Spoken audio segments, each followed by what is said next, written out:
ঈদ মোবারক। বাংলাদেশে এবং বাংলাদেশের বাইরে পৃথিবীর বিভিন্ন প্রান্তে যেখান থেকে চ্যানেলে দেখছেন, আপনাদের সকলকে পবিত্র ঈদ উল আজহার শুভেচ্ছা। ঈদের বিশেষ তৃতীয় মাত্রা, আর বিশেষ এই তৃতীয় মাত্রার বৈশিষ্ট্য আপনাদের সবারই জানা, এবং কেন এই ধরনের আয়োজন সেটাও আমি বহুবার ব্যাখ্যা করেছি। মূলত রাজনীতিবিদদের সঙ্গে জনগণের সংযোগকে আরও নিবিড় করবার জন্যে, তাদের সম্পর্কে মানুষের যে কৌতূহল আছে সেটা মেটাবার জন্য এই আয়োজন। আজকের এই আয়োজনে আমার সঙ্গে স্টুডিওতে রয়েছেন আমার বায়ে বসা আছেন জাতীয় সংসদ সদস্য এবং বাংলাদেশ জাতীয়তাবাদী দল বিএনপি কেন্দ্রীয় নির্বাহী কমিটির প্রশিক্ষণ বিষয়ক সম্পাদক এবিএম মোশাররফ হোসেন, এবং আমার ডানে রয়েছেন তারই সহধর্মিণী শাহিন আক্তার। ঈদ মোবারক আপনাদের দুইজনকে এবং স্বাগত আপনাদের দুইজনকে। আপনাকে বিশেষভাবে, আপনি প্রথমবারের মতো তৃতীয় মাত্রায়, সেই জন্যে আমি আপনাদের দুজনকেই অনুরোধ করবো যে আপনারা আপনাদের মতো করে দর্শকদেরকে ঈদের শুভেচ্ছা জানাবেন। কীভাবে জানাবেন? সকল দর্শক শ্রোতা এবং বিশেষ করে আমার নির্বাচনী আসন 114 পটুয়াখালী 4 কলাপাড়া উপজেলা, রাঙ্গাবালী উপজেলা, কুয়াগাড়া, মহিপুর সহ দেশবাসীকে আমি পবিত্র ঈদ উল আজহার শুভেচ্ছা জানাচ্ছি। আমি আশা করি এই ঈদ আমাদের অতীতের যে ব্যর্থতা, আমাদের যে আকাঙ্ক্ষা, এগুলিকে ধারণ করে আগামী দিন আমরা এগিয়ে যাব। আপনার পালা, আপনি কীভাবে দর্শকদের শুভেচ্ছা জানাবেন? প্রিয় এলাকাবাসী, পটুয়াখালী 114 কলাপাড়া 4, কলাপাড়া, রাঙ্গাবালী, মহিপুর, কুয়াকাটা সকল দর্শককে ঈদের শুভেচ্ছা, ঈদ উল আজহার শুভেচ্ছা, এবং সবাইকে এই যে সবাই সুন্দরভাবে এই বছর মানে ঈদটা করতে পেরেছে, এই জন্য সবাইকে অনেক অনেক ধন্যবাদ। ধন্যবাদ আপনাদেরকে। এমনিতে ঈদ কীভাবে কাটান আপনারা? ঈদের দিনগুলো বা ঈদের দিন কেমন গেছে, ঈদের দিনের রুটিন কি, আপনাদের দুজনের কাছ থেকে আমি একটু শুনতে চাইবো। আসলে ঈদের দিন আমরা তো সাধারণ একজন নাগরিকের মতো ঈদটা আমরা করতে পারি না। আমাদের দেখা যাচ্ছে যে ঈদের দিন আমরা সকালবেলায় ওখানে যে কেন্দ্রীয় যে ঈদের নামাজটা হয় ওখানে যেতে হয়, গিয়ে যারা আমাদের ওখানে নাগরিকরা আছে তাদের সাথে একই সাথে ঈদের নামাজটা আদায় করতে হয়, এবং এটা অনেকটা আপনার একটা রিউনিয়নের মতো মনে হচ্ছে, সবার সাথে একটু দেখা সাক্ষাৎ, মোলাকাত করা, কোলাকুলি করা এবং সবাইকে শুভেচ্ছা জানানো। তারপর ঈদের নামাজ শেষে এসে বাসায় এসে সারা দিন যেটা আমাদের যারা শুভাকাঙ্ক্ষী বা আমাদের যারা নাগরিক, যারা নেতাকর্মী, এদের সাথে শুভেচ্ছা বিনিময়, এইভাবেই সারা দিনটা আমাদের কেটে যায়। আর এমনি আয়োজন, খাবার দাবার এবং সেমাই, পোলাও, মাংস। তারপরে আমি আবার আরেকটা পাশাপাশি করি, আমরা যারা মানে ঢাকায় মোটামুটি সবাই একটু সাদা ভাত, ঝাল মাংস, তারপরে ডাল, এগুলো পছন্দ করি, একটু ভর্তা পছন্দ করি, সেগুলো সারাদিনই ওইভাবে কেটে যায়। যেহেতু কলাপাড়ার লোকজন মোটামুটি ঢাকায় থাকে, সবাই আবার আসে বাসায়, ভালো লাগে আমার কাছে। জাতীয় সংসদ সদস্য, রাজনীতিবিদ, উনি এই আয়োজনের মধ্যে যুক্ত হন? মানে রান্না বান্না, খাবার দাবার, পছন্দ অপছন্দ কুরবানির সময়? না, পছন্দ অপছন্দ নাই বলতে, গরুর মাংসটা খুব পছন্দ। এখন তো আর ওইরকম খায় না, যেহেতু হার্টের সমস্যা আছে। আর এমনি সবার জন্য করতেই হবে গরুর মাংস, এটা হইলো মূল ইয়ে। আর মুরগি করি, পাশাপাশি মাছ করি, যেহেতু মাছের এলাকা ওদের, সেহেতু মাছটা করি, ডাল করি। আপনি কোন এলাকার? নরসিংদী। নরসিংদী। নরসিংদী কোথায়? মনোহরদী থানা। ওকে, গুড। সো নরসিংদী থেকে কলাপাড়া, এবং সেই গল্প আমি পরে শুনছি। আপনার কাছ থেকে একটু আপনার পরিবার সম্পর্কে আমরা ধারণা পেতে চাই। কারা আছেন এবং কে কী করছেন? আসলে আমার আব্বা আম্মারা নাই, এরা ইন্তেকাল করেছে ইতিমধ্যে। আমি আমার 2 ভাই বর্তমানে আছি। তবে গ্রামের বাড়িতে আমার আসলে ঈদের সময় একটু কমই যাওয়া পড়ে, কারণ আপনি জানেন যে আমার ঢাকাতে যেমন থাকি, আবার পাশাপাশি এলাকাতে আমার উপজেলাতেই আমি এখন বসবাস করি, আর আমার 2 ভাইয়েরা গ্রামে বসবাস করে, যার কারণে তাদের সাথে একবার দিনে যে গিয়ে গ্রামবাসীর সাথে শুভেচ্ছা বিনিময় করে আসি, দেখা সাক্ষাৎ, এভাবেই আমাদের কাটে। উনি নরসিংদী মনোহরদী থেকে কলাপাড়া পর্যন্ত কিভাবে পৌঁছালেন? এটা হলো আরেকটা ঘটনা। সেটা হলো যখন আমরা ঢাকা ইউনিভার্সিটি আমরা ছাত্র, আমি যখন ঢাকা ইউনিভার্সিটি পড়ি, উনি আমার 1 ইয়ার জুনিয়র, আমরা একই সাবজেক্টে আমরা লেখাপড়া করতাম। কোন সাবজেক্ট? ঢাকা বিশ্ববিদ্যালয়ের সমাজ কল্যাণ ইনস্টিটিউটে আমরা সমাজ কল্যাণ বিষয়ে লেখাপড়া করেছি। ওই আর ঢাকা বিশ্ববিদ্যালয় সমাজ কল্যাণ হলো ঢাকা বিশ্ববিদ্যালয় থেকে আপনার একটু পশ্চিম নিউ মার্কেটের পশ্চিম সাইডে অনেকটা একটা আলাদা স্বতন্ত্র একটা ক্যাম্পাস, এবং ওখানে পারস্পরিক একটা বোঝাপড়াটা খুব চমৎকার ছাত্রছাত্রীদের মধ্যে। সেই হিসাবে পরিচয়, ওই থেকে একটা সম্পর্ক, ওই সম্পর্ক থেকে সর্বশেষ বিয়ে পর্যন্ত এইভাবেই তার সাথে আমার সম্পর্কটা। তো আপনার কাছ থেকে একটু শুনি খোলামেলাভাবে সম্পর্কের গাল গল্প, যে কিভাবে সম্পর্কটা হলো, কে উদ্যোগ নিল, একটু খোলামেলা যদি ঈদের প্রোগ্রাম তো সম্পর্ক হলো অনার্স ফাইনাল পরীক্ষা দিয়ে বাড়ি গিয়েছে, আর আমরা হলেই ছিলাম। তো হলে অভিষেক অনুষ্ঠান ছিল, ওই দিন আবার ও চলে আসছে তা আমান ভাই ওরা মঞ্চে, আমান ভাই বি চৌধুরী ওরা, তখন আমান ভাই ডাকতেছে এইদিকে আয়, এইদিকে আয়, ওই মেয়েটাকে দেখ। আমরা আবার খুব পেরোডি বানায় দুষ্টমি করতেছিলাম, এর মধ্যে ও বলে ওইদিকে তাকা, ওই মেয়েটাকে দেখ, এটা তুই যদি ভবিষ্যতে পলিটিক্স করস তাহলে ওই মেয়েটা কাজে লাগবে। তা আমান ভাই ওই বললো, আর তাকায় দেখলো, তারপরে আমার ঠিকানাটা নেওয়ার চেষ্টা করলো, ওই দিন পারলো না, পরের দিন চেষ্টা করলো, তারপরে একদিন দেখে যে ডিপার্টমেন্টে, যে ওটা আপনি এই ডিপার্টমেন্টে, আমি বলছি আমি এই ডিপার্টমেন্টে পড়ি। তো এরকমভাবে পরিচয় হয়েছে, তারপরে তো আস্তে আস্তে তো বেশ কয়েক বছর। মিস্টার আমানুল্লাহ আমান যখন বললেন, আপনি কি তখনই মার্ক করছেন? না, মার্ক করেছেন না? তো যে আমার এটা ইচ্ছা ছিল না, ঠিকানা কারণ নেওয়ার চেষ্টা করলো আমার সেটা বাবা, আমরা তো 5 বোন, মানে আমাদের এটা ইচ্ছা ছিল না যে প্রেম করে বিয়ে করব, এটা ধারণায় ছিল না। মানে আব্বা যেহেতু সমাজতন্ত্রের রাজনীতি করতো, সেহেতু আমরা একটু অন্যরকম ছিলাম, অন্যভাবে বড় হয়েছে। আমরা 5 বোন, খুবই মিল, ভয় পেতাম যে বড় আপু যদি জানে তাইলে তো খবর হবে। তারপর একদিন বড় আপু তো জাসদ রাজনীতি করতেন, আপনার বাবাও জাসদ রাজনীতি করতেন। বড়পুর বন্ধুরা বলতেছে না, ছেলেটা খুবই ভালো, বরিশালের যারা নার্গিস আপা ছিল, ডলি আপা ছিল, ওরা সবাই বলতেছে যে ছেলেটা ভালো, সমস্যা হবে না, ভবিষ্যতে ও খুব ভালো থাকবে। তো আলহামদুলিল্লাহ আছি এখনো বেশ ভালো। কিন্তু এই যে ভালোবাসার প্রস্তাব, সেটা কে দিল প্রথমে? উনি? মনে আছে আপনার কি বলেছিলেন উনি, এবং আপনি কিভাবে রিয়াক্ট করেছিলেন? একটু করেছিলাম, কিন্তু ওর মানে আমার চেহারাটা আমার শাশুড়ির মতো, সেই জন্য ওই পরিবারে আমি খুব প্রাধান্য পাচ্ছি আর কি। আমার শাশুড়ি ভীষণ আদর করতো আমাকে, মানে আমরা তো বাসুরা 4 ভাই, 4 ভাইকে আমার শাশুড়ি সবসময় বলতো যে আমি 4টা মেয়ে নিয়ে আসছি। ছেলে কখনো বলতো না ছেলের বউ, মানে এমনভাবে আদর করতো সবাইকে, ডেকে একটা খাবার ভাগ করে দিত, এরকম খুবই অন্যরকম ছিল। শাশুড়ি, যে আমার মা সবসময় বলতো যে আমার দোয় না, আমার শাশুড়ির দোয় নাকি আমি উপরে উঠেছি। এটা আমার কাছে খুব ইয়ে লাগে, যে আর আমার শাশুড়িকে আমি ভীষণ পছন্দ করতাম। আসার সময় একদিন বলতেছে যে বউ তুমি যায় না, আমি কিন্তু ওকে বলবো যে আমার পেটে ব্যথা, আসলে পেটে ব্যথা না, তুমি আর একটা দিন থাকো।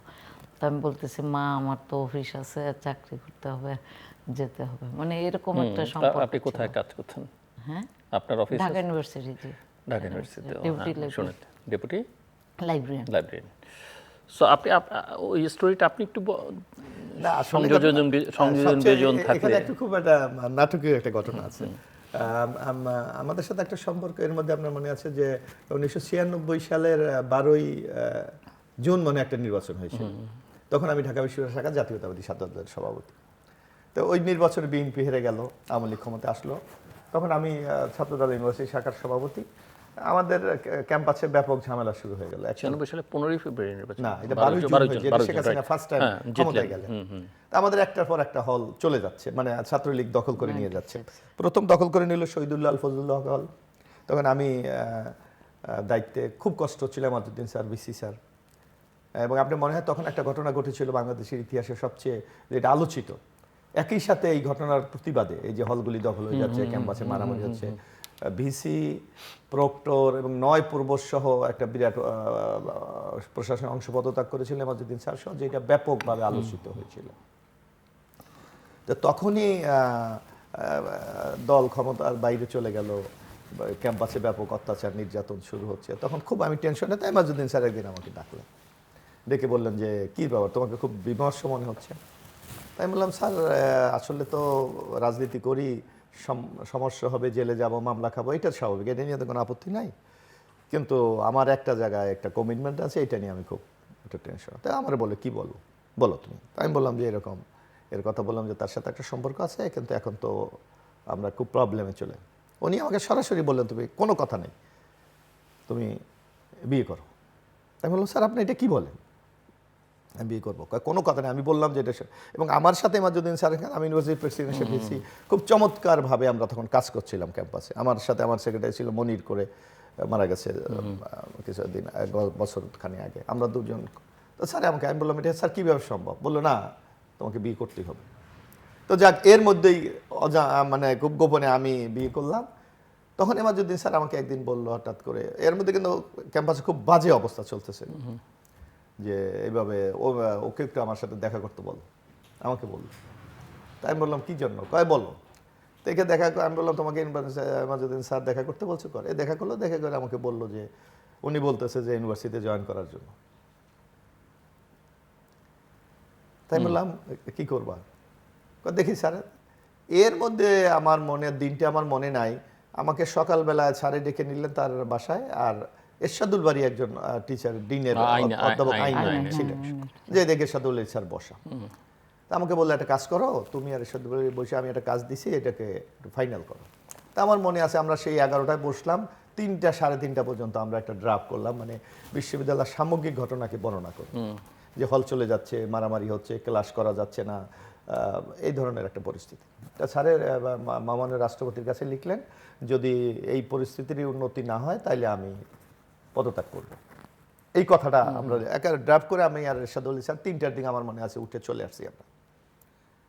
হঠাৎ 3:30টার দিকে, তখন আপনার মনে আছে মোবাইল ছিল না, পেজার বলে একটা জিনিস ছিল, খেয়াল আছে কিনা? তা আমাদের কাছে একটা আমি আরেকজনের কাছে একটা পেজার ছিল। হঠাৎ দেখি যে আমানুল্লাহ আমাকে খুঁজতেছে। উনি তখন এমপি হলেন, 96 তো 91 হলেন, এতে এমপি।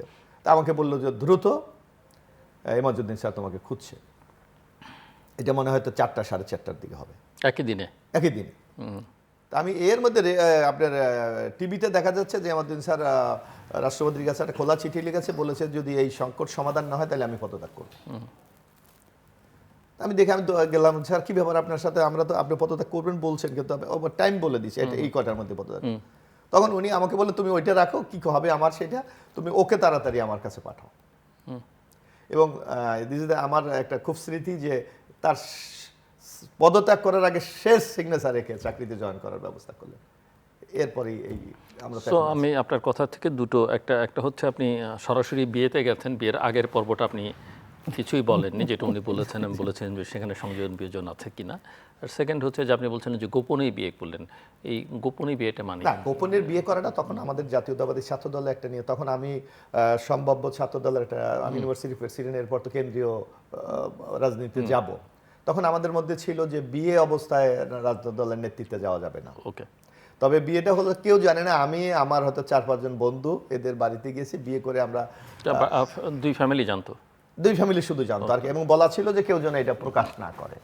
এবং এটা আমার পার্টি জানলো, আমরা 96 সালের 28শে জুন বিয়ে করেছি, পার্টি জানলো মানে 2000 সালে। বেশ কিছু। আর আগের পর্ব, প্রাক পর্ব, বিবাহ প্রাক আমাদের একই ডিপার্টমেন্ট সম্পর্ক, আর দ্বিতীয়ত ডিপার্টমেন্টের নানা কাজকর্মে আমরা একসাথে কাজ করেছি, এই সাথে একটা সম্পর্ক এটা তৈরি হয়েছে। কিন্তু ভালোবাসার কথা আপনি তো প্রথম বলেছেন নাকি? এটা অত তো খেয়াল নাই, তখন কাজ করার মধ্যে একটা সম্পর্ক তো হয়ে গেছে। সো কত বছর হলো বিয়ের? 96 থেকে 30 শেষ প্রায়, ওই সামনের মাসের। কেমন কাটলো? মাশাআল্লাহ ভালো, কোনো খুবই ভালো। কোনো না, আমার আর ওর মধ্যে কখনো কোনো দেনা পাওনা বা কোনো কিছু নিয়ে কখনো ঝগড়া না, যে এটা কি রান্না করছো, এটা পচা বা খাবার ভালো না, কখনোই না। কি নিয়ে হয় ঝগড়া আপনাদের? আমাদের মধ্যে ঝগড়া হয় না, কোনো ঝগড়া হয় না। খালি ওই ওদের এলাকার লোকজনে হয়তো একটা জিনিস বললো, আমি ওই লোকটার সাপোর্ট করলাম। এখন আমি তো ওই দিকের জিনিসই বুঝি না। ওই যে ওদের এলাকায় কি জানি ওগুলো বলে, ওই খাল টাল দখল, যে ওগুলা মাছ চাষ, এগুলো আমি বুঝি না। ভাবি একটু বলে দেন না, আমি এটা দখল করলে আমি ভালো চলতে পারি। আমি ঠিক আছে, আমি বলে দেব না। এখন হয়তো ওরা অন্যভাবে অন্য কাউকে দিয়ে বলাইছে, এখন বলে আমাকে তো বলছে এই গেটটা দখল করে খাওয়ার জন্য। এখন ওকে তুমি তো বুঝুই না গে, তাইলে তুমি বললা কেন? আমি আসলে বুঝি নাই। আমি বলছি আচ্ছা ভাইকে বলবো না।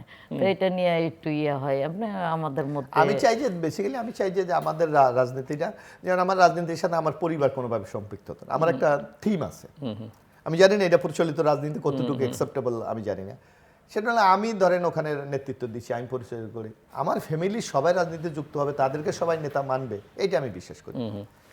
যার জন্য আমি আমার ফ্যামিলিতে সিঙ্গেল, কিন্তু আমি একা পলিটিক্স করি, আর কাউকে আমি বলছি নো, হবে না। এই জন্য আমি চাই যে রাজনীতিটা আমি আমার মতো করে একটা রাজনীতিটা করি, যাতে কোনো ইন্টারফেয়ারেন্সটা না হয়।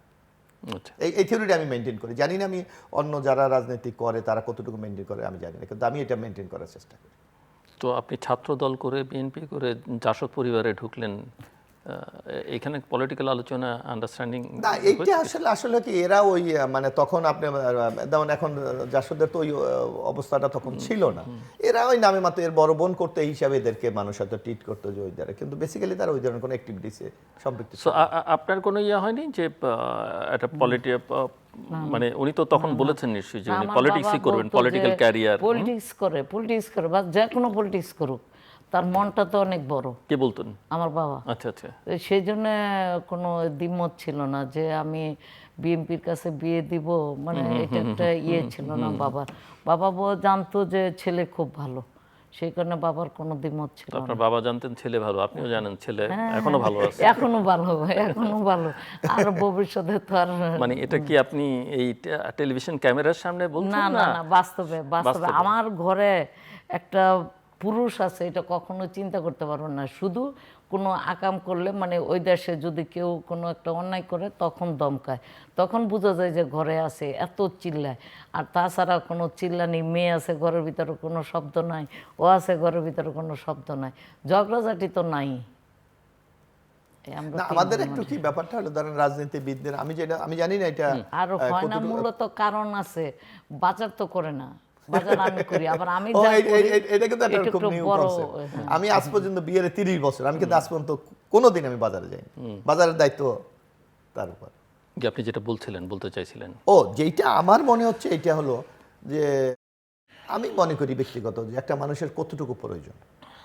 আমার কিন্তু খুব একটা চাওয়া পাওয়া নেই যে আমাকে এইটা হতে হবে, এইটা হতে হবে, আমাকে এই সম্পদ অর্জন করতে হবে, আমাকে এই পর্যায়ে যেতে হবে। এটা আল্লাহর নামলে আমি এক সময় ছাত্র রাজনীতি যখন করি, আমি একদিন কোনোদিন এমপি হব, কোনোদিন জনপ্রতিনিধি, এটা কিন্তু কখনোই চিন্তা করেন। আর আপনি মনে আছে, আপনারও তখন, আপনি হয়তো আমাদের ওই সময়, আমরা তখন এরশাদ বিরোধী মুভমেন্টের সময় আমরা মনে করেছিলাম এরশাদ দেশটাকে ধ্বংস করে ফেলেছে, এই জায়গাটাকে উদ্ধার করাই মানে আমাদের দায়িত্ব।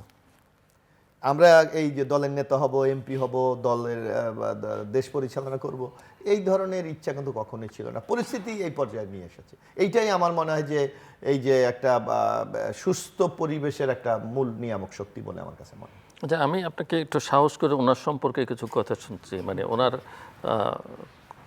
গোটা তিনেক আপনি ভালো গুণ বলেন, যেগুলো আমরা হয়তো জানি না, সেটা হলে ভালো হয়।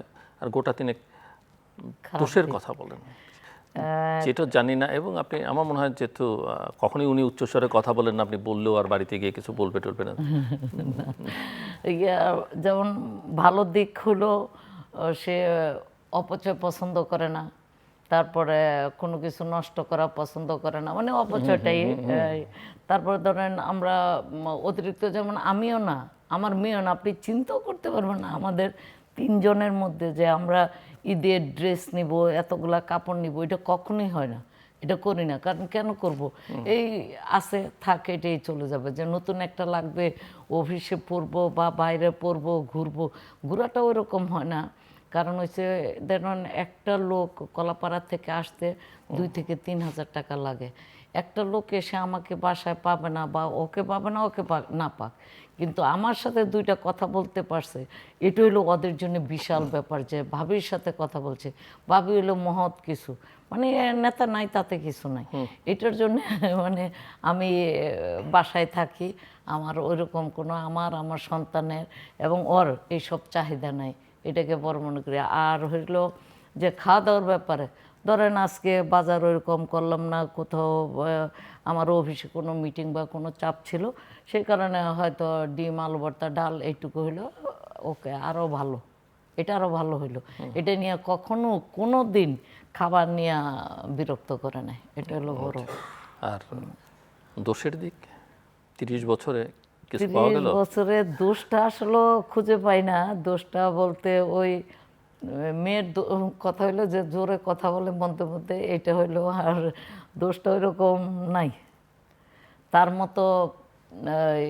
এই যে বললাম না, আমাদের 3 জনের মধ্যে কখনো ইয়ে হয় না যে আমাদের 5তলা বাড়ি হইতে হবে।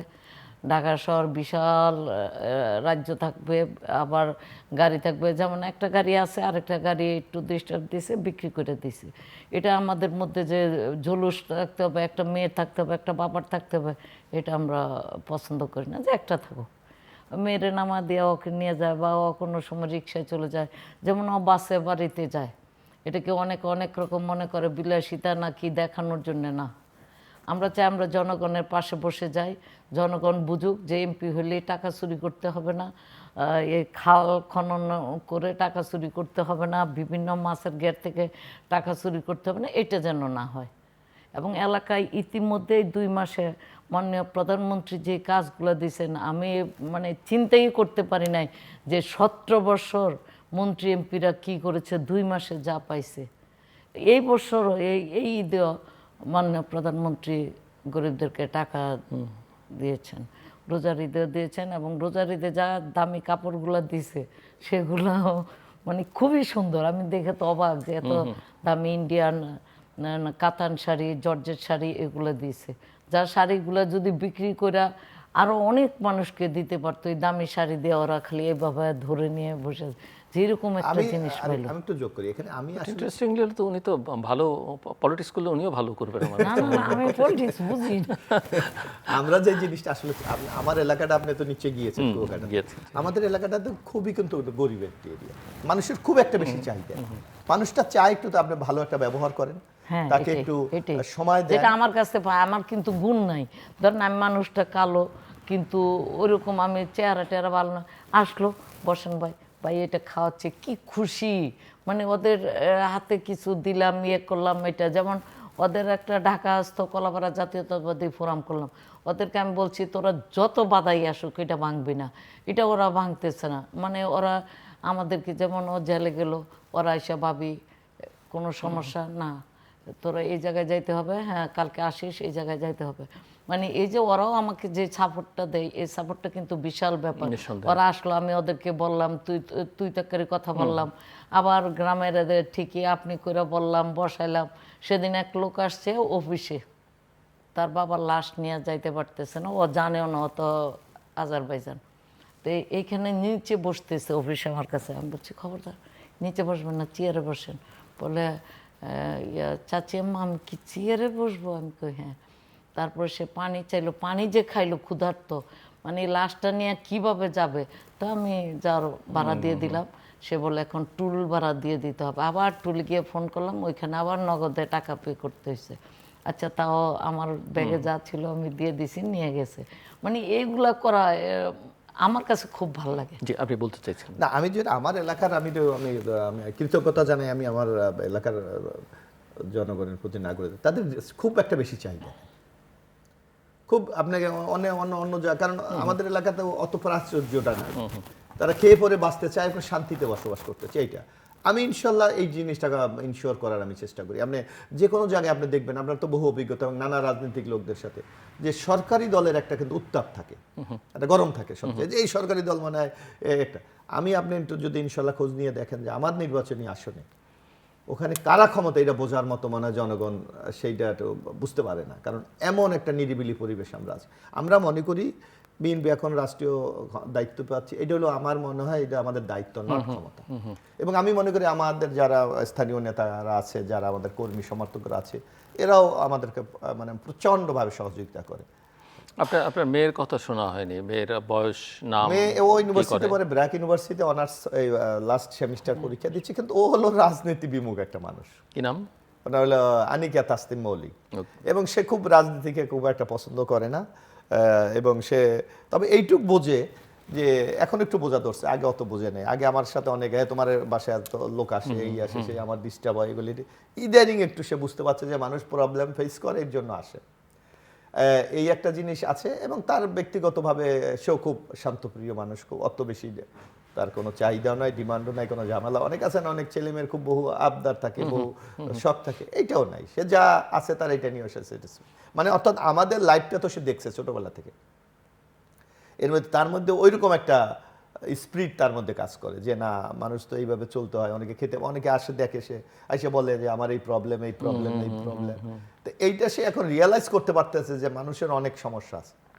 তবে একটা কথা বলে যে, আমি অনেক সময় বলি এলাকায় একটু চলো বা দেখবা, সে বলে না আমি তো তোমাদের এই রাজনীতি করি না বা আমি তোমাদের এগুলোর সাথে ইনভলভ না, আমাকে তুমি জড়াতে চাও কেন, এরকম একটা টেন্ডেন্সি সে মানে ও নিজেকে বলে নিয়ে। কি আমি তো সবার সমাধান করতে পারবো না, তাহলে আমি যে কষ্টগুলো শুনতেছি এটাও একটা- সেগুলো তো সমাধান করতে পারবো না, সেই জন্য আমি আসলে এটাতে জড়াইতে চাই না। কারণ এক একজনের শুনবো আমার খারাপ লাগবে, আমি চোখ দিয়ে পানি পড়তে থাকবে, আমি পারবো না মা। এই জন্য খুব ইয়ে করে সে।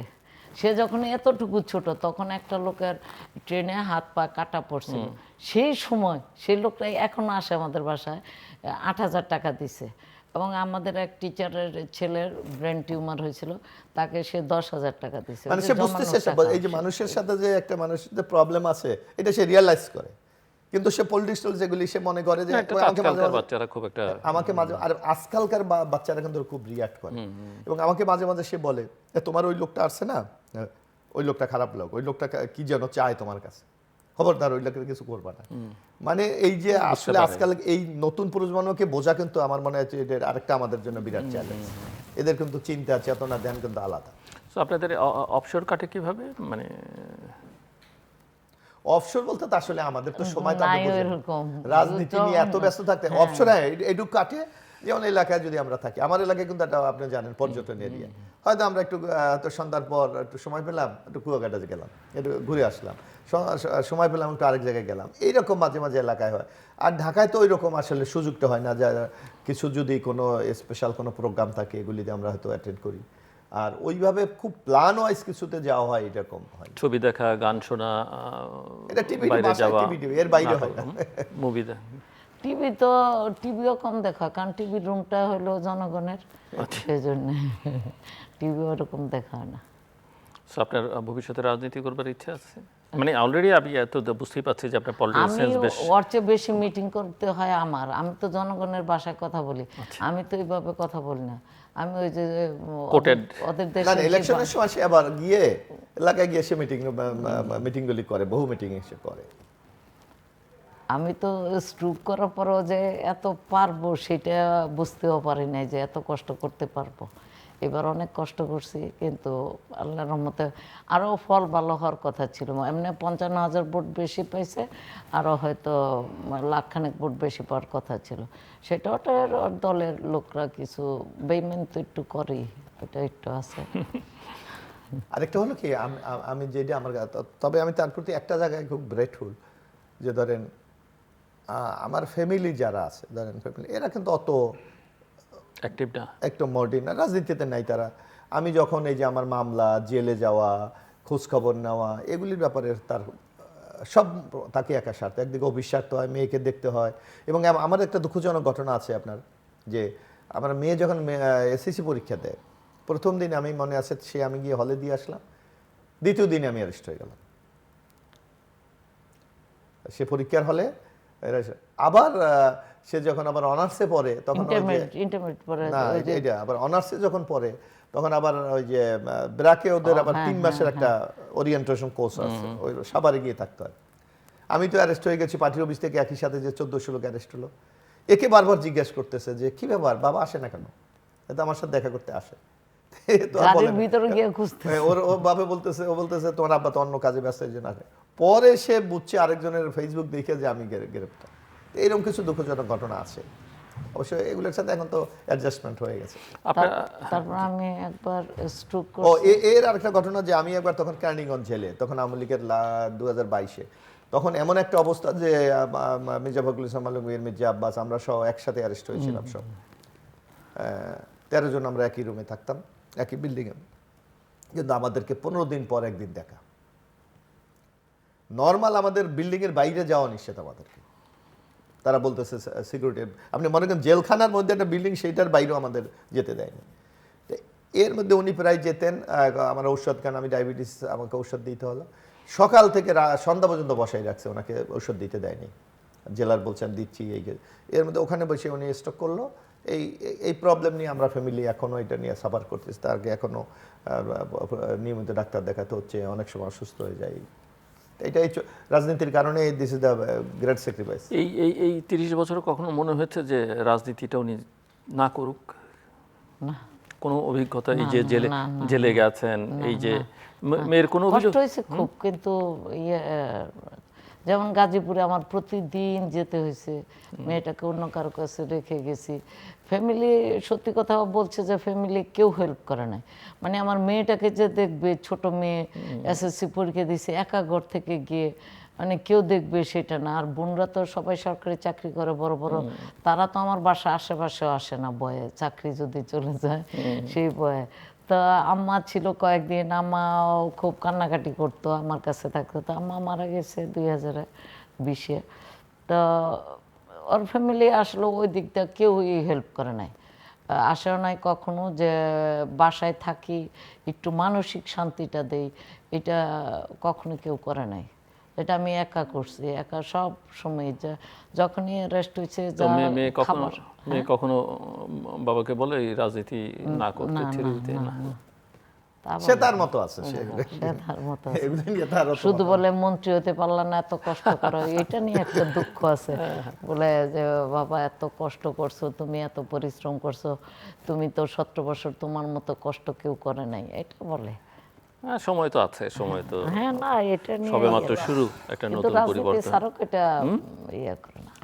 না, এখন রাজনীতি আমাদের তো একেবারে রক্তের সাথে ছোটবেলায় মিশে গেছে। একটা লোককে একটা করে ডিম দিতে হবে। মেয়েটা যারা থাকতো মেয়েদের বলতো যে এই দেখিস না, আমার মা একজনকে একটা ডিম দেয়, তোরও একজনকে একটা ডিম দিবে। আমি অফিসে গেলে বলতো, এরকম করতো আর কি। মানে মানুষের প্রতি তার সিম্পিতি আছে খুব, এলাকার লোকদের প্রতি। এলাকার লোক হয়তো একটা পা নাই, ইয়ে নাই, 2000 টাকা করে দিয়ে দিল, তার একটু টাকা টোকা জমায়, খালারা জন্মদিন বেশ টাকা পয়সা দেয়, এগুলো জমায় রাখে, জমায় রেখে ওই গরিব মানুষকে খুব হেল্প করে। এবং সে ওই যে ব্যাংকে টাকা রাখলে ওই যে এটা সুদ আসে, সে কখনো এটা ইয়ে করে না, এটা গরিব মানুষকে দিয়ে দেয়। এটার মধ্যে ওনার সম্পর্কে একটু আপনার কাছ থেকে শুনি। আপনি তো কিছু প্রশংসা করলেন, না, আর নির্ভয়ে বলতে পারেন, কারণ আপনাদের যে সম্পর্ক। এইটা তো রিয়েলি এটা স্বীকার করতে হবে, কারণ আমার ফ্যামিলিটাতে তো মানে বাজার করা থেকে শুরু করে ফ্যামিলি মেনটেন করা, সে টোটালি দায়িত্বটা সেই পালন করে, এটা অস্বীকার করার কোনো সুযোগ নেই। কারণ আমি বাজার করি না, আমি কমিটির কোনো দায়িত্ব নেই না, এটা তার জন্য গ্রেটফুল। তারপর এই যে রাজনৈতিক হ্যাজান, সে একটা অফিস করে, তারপর ওই এগুলোর সাথে তাকে সামলাতে হচ্ছে, এই জন্য তো সত্যি সে প্রশংসা পাওয়ার যোগ্য। পাশাপাশি হলো যে আসলে আমাদের মানুষের যেই প্রত্যাশাটা, মানে আপনি বোঝেন একজন রাজনৈতিক দলের নেতা বা কর্মী কতটুকু পূরণ করতে পারে। আমরা কাউকে অনুরোধ করি, রিকোয়েস্ট করি, বা নিজেরা যতটুকু সামর্থ্য আছে সেটুকু করি। অনেক সময় দেখা যায় এটা আমাদেরও কষ্ট লাগে যে একটা লোকের এমন সমস্যা আছে যে আসলে সলভ করা উচিত, কিন্তু আমরা পাচ্ছি না। আর এখন বিশেষ করে এবার সংসদ সদস্য নির্বাচিত হয়, মানুষের প্রত্যাশাটা অনেক। আর আপনি গ্রামের মানুষ তো আসলে অত বোঝে না, মনে করেন এমপি সাহেব বলে দিলে সব হয়ে যায়, অথবা এমপি সাহেব এটা কেন করে না, এটা মানে আমার প্রতি তার ওই এমপির কাছে সব ক্ষমতা, হ্যাঁ ক্ষমতা। এই ধরনের কিছু বাস্তব সমস্যার আমরা মুখোমুখি হই। এই সময় অনেকটা নিজেকে খুব অসহায়, দুর্বল মনে হয় যে আমরা যদি এই কাজগুলি মানুষের করে দিতে পারতাম তাইলে অনেক। আর দ্বিতীয়ত আমার এরিয়াটা তো খুব অনুন্নত এরিয়া, যার জন্য মানুষের প্রত্যাশাটা কিন্তু একটু অনেক বেশি। সো পলিটিশিয়ান এবিএম মোশাররফ হোসেনের কাছে আপনার দেশের একজন নাগরিক হিসেবে কি চাওয়া, মানে ওয়াইফ হিসেবে না, দেশের একজন নাগরিক হিসেবে ওনার কাছ থেকে আপনি কি চান, কি প্রত্যাশা চান? আমি আসলে ওইরকমভাবে কিছু চাই না। আমি চাই জনগণ, যেসব গরিব জনগণ আছে, তারা যেন তাদের দুঃখটা বলতে পারে এবং বলে। যে একটা ভ্যান চালক, সে ফোন করলো, সে ধরলো, এটা কিন্তু অনেকে বলে না। যেন আমি একজন এখন তথ্যমন্ত্রী, ওনার পিএসকে ফোন করছিলাম, আমার পাশের রুমে সে চাকরি করে, খুব বিপদে পড়ছে, সমস্ত গাছ কেটে নিয়ে যাচ্ছে। তা আমি ফোন করছি যে ঢাকা ইউনিভার্সিটির ডেপুটি লাইব্রেরিয়ান, আমি তখন লাইব্রেরিয়ানের দায়িত্বে। তো উনি বলে কি আপনি পরের দিন 4টার সময় ফোন করেন। আমি আর পরের দিন করিনি ফোনটা। কিন্তু আমি আমার হাজব্যান্ডকে দেখছি, একজন ভ্যান চালক ফোন করছে, সে ধরছে, এবং আমিও ধরি এটা। আমি অফিসে থাকি, অনেকে বলে যে আপনি অফিসে থাকেন সমস্যা হবে না, আমি কই না, আমার স্যাররা ওই সমস্যা করে না, আপনারা করতে পারেন ফোন। তো আমি এই যে শোনা বা ওর মতো লোক পলিটিক্স করা উচিত, এইটা আমি মনে করি। সারা বাংলাদেশে যদি এর মতন কমপক্ষে ধরেন 15-20 জন হয়তো, আমাদের বাংলাদেশ আরও উন্নতির দিকে চলে যেত। কারণ ওর তো বললামই প্রথমেই যে ওর কোনো লোভ নাই, ওর বউরও নাই, ওর সন্তানেরও নাই। এটা অবশ্য নিজেরটা নিজেই বললাম আমি, কিন্তু ওর নাই। ছোটোবেলা থেকে এলাকার কষ্ট দেখে আসছে, সেই জন্যে ও পলিটিক্সে ঢুকছে। কারণ এত লোক ওই যে রাস্তার পাশে ছোট ছোট ঘর করে থাকতো, এই বন্যায় এসে নিয়ে যেত ওদেরকে। তো ওই কষ্ট দেখে ওর মনে হতো যে আমি পলিটিক্স করলে আমি কিছু তৈরি করবো, ওই যে ছোট ছোট ঘর, এটা কী বলে ওদেরকে এগুলা, ওই যে নীলগঞ্জ আছে, তারপরে আবাসনগুলো করে দেবে। এবং বেগম খালেদা জিয়া যখন 2004-এ না 2004-এ গেছে, তখন ওই যে মোশাররফ যে দাবি দাবাগুলো করছে, তখন কিন্তু মরহুম প্রধানমন্ত্রী খালেদা জিয়া উনি বলেছিলেন যে মোশাররফের যে দাবি দাবাগুলো করেছে সেগুলো যুক্তিসঙ্গত, এবং সকল দাবি দাবা উনি মেনে নেবেন। শুধু আমার রাজনীতিতে মূল টার্নিং পয়েন্ট হলো আমি যখন ছাত্র রাজনীতি থেকে বিদায় নিই, খুব ছোট্ট করে, আমার হাতে সময় নেই, তখন বেগম খালেদা জিয়া আমাকে আপনার বিএনপি তো 2006 পর্যন্ত ক্ষমতায় ছিল 111 আগে, কিন্তু 2 বছর আগে উনি আমাকে গিয়ে নমিনেশন ডিক্লেয়ার করেন এবং আমাকে বলছে যে মোশাররফ যা যা দাবি করে সব, এবং আমাকে গত 2001 থেকে 6 পর্যন্ত 400 কোটি টাকার কাজ আমার নির্বাচনে আসলে, এবং আমার এই নির্বাচনে বিজয়ের পিছনে সেইটা একটা বড় কারণ হিসেবে কাজ করেছে। মানুষের মধ্যে এই একটা ধারণা জন্মেছে যে উনি কিছু করতে পারবেন। আমার এটা রাজনীতিতে আমার জন্য খুব একটা ইতিবাচক রোল। আমরা একেবারে শেষের দিকে, সো ঈদের অনুষ্ঠানে যারাই আসেন তারা একটু আনন্দ দেওয়ার চেষ্টা করেন। নিঃসন্দেহে এই আলোচনার মধ্যে অনেক আনন্দের উপাদান ছিল, কিন্তু আপনারা গান শোনাতে পারেন, আমাদেরকে আবৃত্তি করে শোনাতে পারেন, যে কোনো কৌতুক শোনাতে পারেন, জাস্ট বেশি সময় না, 1-1.5 মিনিট করে। আসলে গান টান তো আমি গানও শুনতে পারি না। আপনি আগে করেন, পরে উনি। না, তুমি কও। না, এটা আসলে গান তো আমরা পারি না। তবে আপনাকে একটা কথা, দুইজনের একসঙ্গে তবে আমাদের ওখানে একটা জিনিস আমি মনে করি যে সাধারণ মানুষ মনে করে, যেমন আমাকে অনেক যেমন আমি দেখেছি মানুষের ফিলিংসটা, যেমন বেগম খালেদা জিয়া জেলে অনেক অসহায় বুড়ো লোক, বুঝে না, আইসা কান্ত যে উনি খুব কষ্টে আছে, তাই না, ওনাকে খেতে দেয় কিনা, কারণ সাধারণ মানুষ তো অনেকে জেল টেল সম্বন্ধে ধারণাগুলি নাই। এইগুলি কিন্তু আমাকে মারাত্মক উৎসাহ যোগাতো, যে মানুষের যে একটা ফিলিংস, মানুষের যে একটা ভালোবাসা, মানুষের যে একজন একটা মমত্ববোধ, এইটা কিন্তু রাজনীতিতে আমি মনে করি আমরা যদি সবাই ধারণ করতে পারি, এটা খুব একটা পজিটিভ দিক হবে। আর আপনারা যেটা বলছেন আনন্দ ফুর্তি, আসলে এই যে আমরা তো মাঝে মাঝে এটা চেষ্টা করি, আসলে করি, সেটাই মিলে দুজনে মিলে শোনান। গান তো আমি অত পারি না, যা পারেন তো সবাই জানে। আমরা ওই যে বললাম না, ঢাকাস্থ কলাপাড়া জাতীয়তাবাদী ফোরাম করছি, ওরা বছরে 2টা প্রোগ্রাম করে, ঈদ পুণ্যমিলনী আরেকটা পিকনিক করে, এটাতে আমরা খুব আনন্দ করি, খুবই খুব মজা করি দুজনে মিলেই। আসলে অত তো যেটুকু হয়। বলো তো, এটা বলো, কবিতাটা বলো। আমি কবিতা পড়ি কখনো, বলো। আসলে এটা নিয়ে একটু সমস্যা, আমিও গানটা অত ভালো পারি না। আপনি যা পারেন, আমি যখন আমার হাতে আছে 1 মিনিট, আমি যখন একটা কথা বলি, যেমন আমাদের কথা বলে সময় চলে যাবে, আমরা কৌতুক পছন্দ করি খুবই, কৌতুক। আমি এরকম একটা ঘটনা আছে, যেন আমরা বরিশালে যাচ্ছি, হঠাৎ করে দেখা গেল লঞ্চ থেকে একটা বাচ্চা পড়ে গেল। এখন বাচ্চার মা চিৎকার করে বলতেছে যে এমন কি কেউ নেই আমার বাচ্চাটা রক্ষা করতে পারে। তো সবাই চুপচাপ। হঠাৎ দেখলো একটা লোক পানিতে পড়ে গেল, গিয়ে সাঁতরাইয়ে বাচ্চাটা তুলে নিয়ে আসলো। এখন ওই মহিলা বলতেছে যে আপনার মতো এত সাহসী, এত মানুষের উপকার, বরিশালের ভাষায় বললি তো একটু মজা পাই। বরিশাল ভাষা পারে না, আপনার মতো এত সাহসী, এত মানুষের উপকার করার মতো লোক আমি জীবনে আর দেখি নাই কোথাও। আপনার আমি কি দিয়া যে ধন্যবাদ জানা জানি না। আরে রাখেন, আগে কনকেট আমার ঠেললে ভালো আছে, ধাক্কা দিয়া ধাক্কা। অনেক ধন্যবাদ শাহীন সুলতান এবং মিস্টার এবিএম মোশাররফ হোসেন। দর্শক, কথা বলছিলেন এই দম্পতি। এবিএম মোশাররফ হোসেন একজন রাজনীতিক, তার সহধর্মিণী ঢাকা বিশ্ববিদ্যালয়ে কর্মরত, এবং দুজনের মধ্যে যে বোঝাপড়া এবং যেটা মানুষ সাধারণত রাজনীতিবিদদের কাছে আশা করে এবং তাদের পরিবারের সদস্যদের কাছ থেকে আশা করে, যে তারা জনসেবায় নিজেদেরকে ব্যাপৃত রাখবেন, নিজেদের চাহিদা প্রয়োজনের বাইরে যেন অতিরিক্ত কোনো চাহিদা না হয়, কেননা এই অতিরিক্ত চাহিদার ফলাফল কি সেটাও আমরা আমাদের রাজনীতিবিদদের অনেকের ইতিহাসে অনেকের ক্ষেত্রে দেখেছি যে পরিবার শুদ্ধ জেলে যেতে হয়। আমরা চাইব যে দীর্ঘদিন পর, বহু বছর পরে বিএনপি ক্ষমতায় এসছে রাষ্ট্র জনগণের ভোটে, ভবিষ্যতে যেন এরকম দৃশ্য আমাদেরকে না দেখতে হয়। এবং সেই ক্ষেত্রে এই উদাহরণটা ওনারা যেটুকু বলেছেন আমরা সবটাই সত্য বলে ধরে নিচ্ছি এবং এই উদাহরণ অন্যান্যরাও কাজে লাগাবার চেষ্টা করবেন নিজেদের জীবনে। দর্শক, আপনাদের সবাইকে আবারও পবিত্র ঈদুল আজহার শুভেচ্ছা। ঈদ মোবারক।